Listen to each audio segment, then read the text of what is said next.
Hi students, in this session we continue discussing the topic Chola Empire. We will discuss mainly the sources of Chola Empire. The two important sources of Chola Empire are inscriptions and Brihadveshwara temple. So when we discuss about inscription, we have studied that writing on hard surface. It can be writing on the walls, writing on the pillars, or writing on any copper plates. It can be copper plates or some other plates. Okay, so writing on metals. So all these can be considered as inscriptions. Okay, so there are number of inscriptions are available of Chola period. Mainly the inscription of Chola period are available in the form of copper plate. They used to write on the copper plates. Okay, so for what was the purpose of writing inscription? You see, we keep the documents. Okay, government documents are there, other official documents for selling, buying, all these important dealings. No, we write on the paper, so and preserve in the form for the further use. So in Chola period, they kept all their official documents in the form of copper plates. There were no availability of paper or other techniques, isn't it? So they used to write on the copper plates. They used to inscribe all the important information on the copper plate. So these are called as copper plate inscriptions. Okay, there are also stone inscriptions available of this period from some places. Even wall inscriptions are available because all the important documents or dealings or registrations of land, all these things are sometimes written on the walls of temples.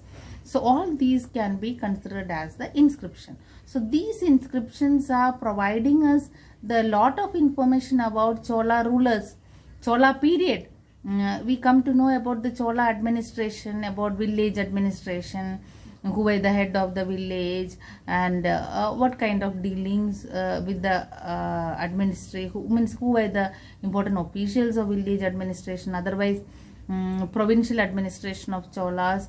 So all these about their administration, we get lot of information from inscription. About the Chola rulers, there were number of the list of Chola rulers are available from the inscription. You know, the two major rulers of Cholas were Rajaraja first and Rajendra Chola. Rajaraja first and Rajendra Chola were the famous Chola rulers. So other than these famous Chola rulers, there were number of other Chola rulers were there. So all their list are available from the inscription. Then their origin.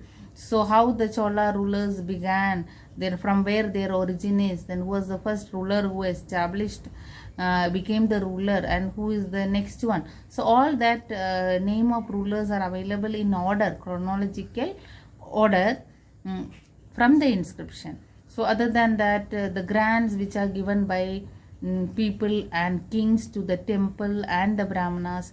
In those days, you know, South India, temples, they played an important role in the society. Temples were considered as the center of the South Indian society. So all the dealings, like even social activity, education center, all these things were carried from the temple.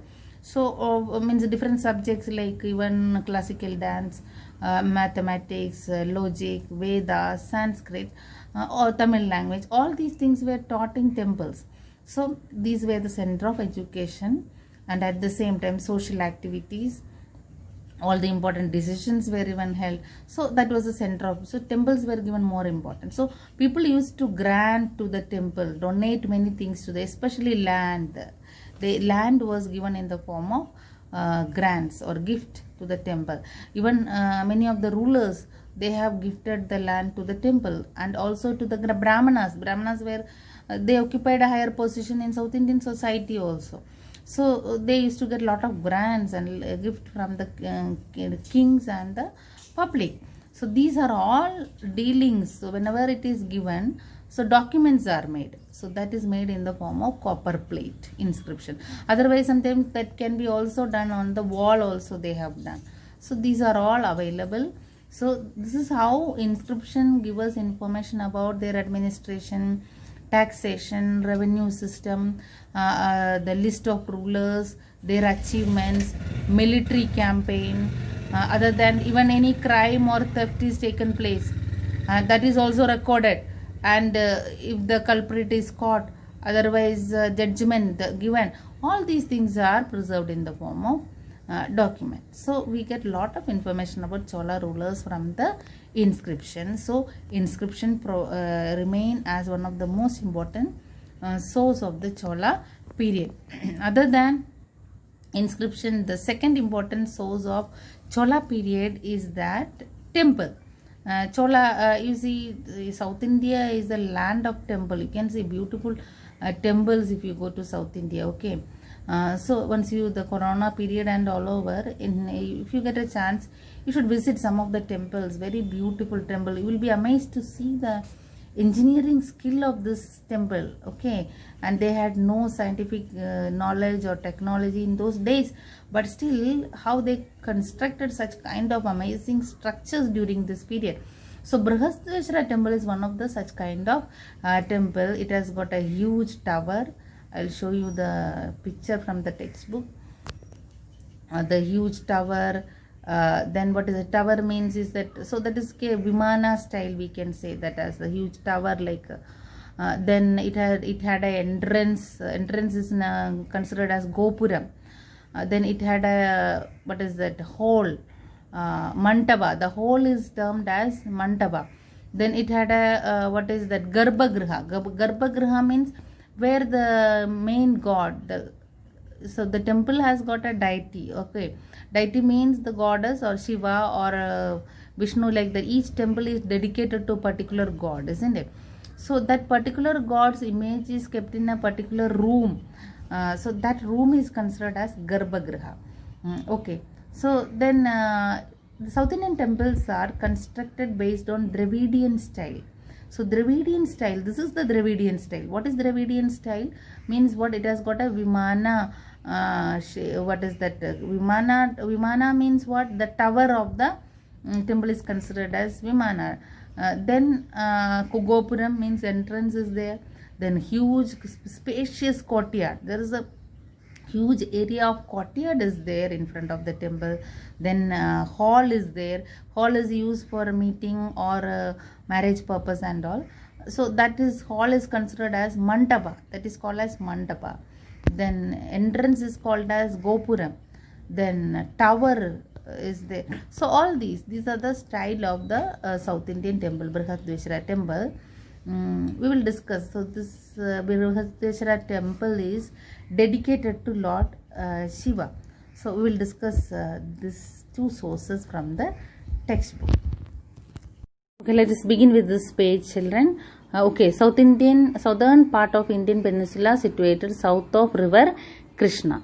So when we look at south of river Krishna, you see important southern states are there, like Kerala, Tamil Nadu, Karnataka, Andhra Pradesh.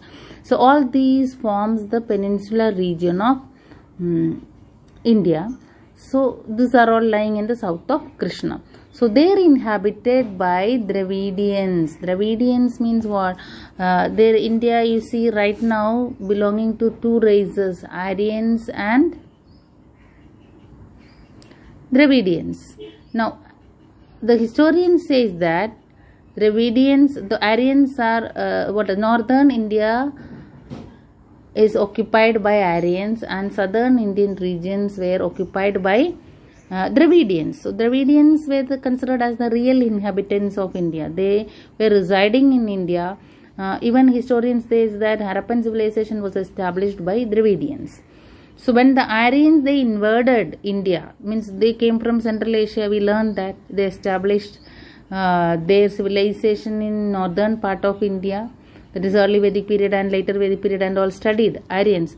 So by the time Dravidians, they moved towards the south, then they remained there. So there they established a different culture which is completely different from northern India. So that is why you see South Indian cultures are almost completely different. Even language, everything is different from North India.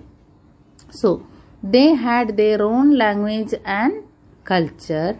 So this region was, it was the three rulers, powerful rulers were there, Cheras, Pandyas and Cholas. I'll show you the map of this. Yes, let's see here. You see, yes, it was ruled by Cholas. You see, Cheras, Pandyas and Cholas. So South India was dominated by three major powers. So in the ancient period, you can see Cheras and Pandyas were powerful. But when you come to the medieval, so ancient period means ancient South India.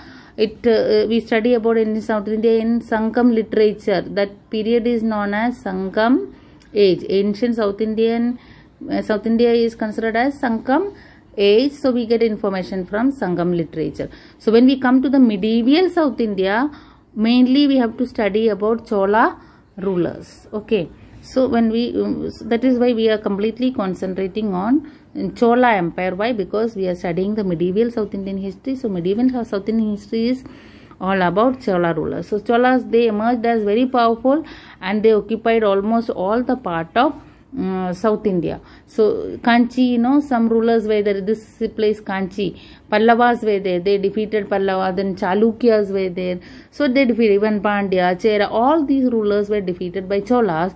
So they established a powerful kingdom in India. Okay. Now let us go back to the chapter here. So that Chola Empire arose in the 9th century. So when we discuss about the sources of Chola period, you can see this. What is that? Inscription.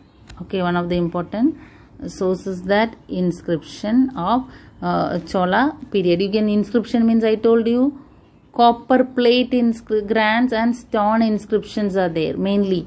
So there are number of inscriptions were available mainly in the form of copper plates.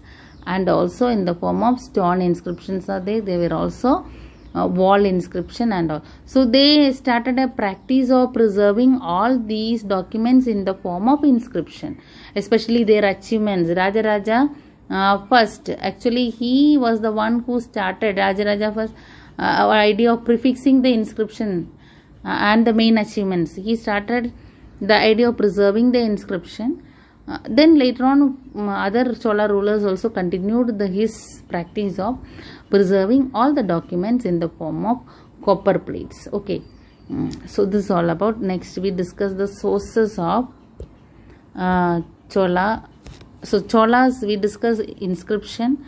Now what is the important information we are getting from the inscriptions? Okay. They tell us, I'll underline the points here. What is that? They tell us about the Chola administration. We come to know about the Chola administration, about village administration, district administration, provincial administration, about the important officials of village administration or district administration. All these information we can obtain. So you need to study only that one. They tell us about Chola administration. Then they record gifts and endowments to temple and brahmanas. You see inscriptions, you see any gifts in those days. I told you temples played an important role. So all the important gifts, they have people, public or king and all, provided grants to the temple and even brahmanas. So these are also preserved in the form of inscription. Okay, copper plate inscriptions are the record of grants of villages, plots of land or other privileges to the individual or institution by the Chola. So Chola rulers, if they are providing any grant to the village or any grant to the individual or any grant to the temple, all these things were made in the form of inscription.